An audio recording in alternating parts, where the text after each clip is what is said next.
కేసుల మీద కేసులు, చిక్కుల్లో వైసీపీ నేతలు. నెల్లూరు కటకటాల్లో కాకాణి, అలాగే విజయవాడ జైలు నుంచి ఆసుపత్రికి వంశీ, సిఐడి ఆఫీసుల విచారణకు ఆర్కే. ఒక్కొక్కరు ఒక్కొక్క కేసు ఎదుర్కొంటున్నారు. మరోవైపు కూటమి ప్రభుత్వం కుట్రల్ని ఎదుర్కొంటామంటున్నారు వైసీపీ నేతలు సజ్జల రామకృష్ణారెడ్డి. కేసులు పెట్టి జైలుకు పంపిస్తే ప్రతిపక్షం లేకుండా పోతుందన్న పగటి కలలు మానుకోవాలి అంటున్నారు ఆయన.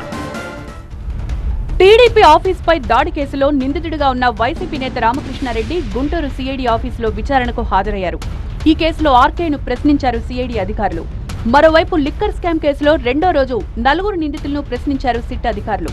కేసిరెడ్డి, ధనుంజయ రెడ్డి, కృష్ణమోహన్, గోవిందప్పపై ప్రశ్నల వర్షం కురిపించారు. లిక్కర్ కేసులో ముడుపులు ఎవరికి చేరవేశారు, ఎలా చేరవేశారు అన్న విషయాలపై కూపీ లాగినట్లు సమాచారం. నెల్లూరు జిల్లాలో ఉన్న వైసీపీ నేత కాకాణి గోవర్ధన్ రెడ్డితో ములాఖాత్ అయ్యారు సజ్జల రామకృష్ణారెడ్డి. ప్రభుత్వాన్ని ప్రశ్నిస్తున్న కాకాణిపై తప్పుడు కేసులు పెట్టారని ఆగ్రహం వ్యక్తం చేశారు సజ్జల.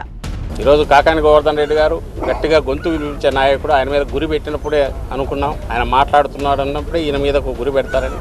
సీనియర్ నాయకులు ఎవరుంటే వాళ్ళ మీద గురి పెడుతున్నారు.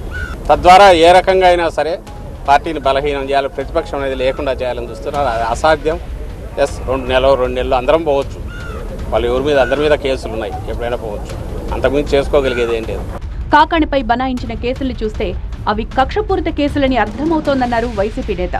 కాకాణి గోవర్ధన్ రెడ్డి మీద పెట్టిన కేసు ఏ సెక్షన్లు తర్వాత ఎట్లా సెక్షన్లు యాడ్ చేశారు తెలియదు. మళ్ళీ వచ్చే ఉన్నట్టుండి SC/ST కేసు లేదా ఎక్స్ప్లోజివ్స్ కేసు ముందు లేదు. కూటమి ప్రభుత్వం పోలీసులను కూడా కేసుల్లో ఇరికిస్తున్నారన్నారు వైసీపీ నేత. ఇప్పుడు అదేదో ఒక నటి ఆమె కేసు పోలీస్ ఇన్వెస్టిగేషన్ అయిపోయి ఆ కేసు ఉండగానే ఆమె కంప్లైంట్ తీసుకొని ఇంకొక కేసు బుక్ చేసి ఆల్రెడీ ఒక IPS అతను రిటైర్డ్ అతను ఇదే అయిపోయాడు. ఇప్పుడు DG స్థాయి అధికారి జైల్లో ఉన్నాడు. నిన్న బెయిల్ వచ్చింది.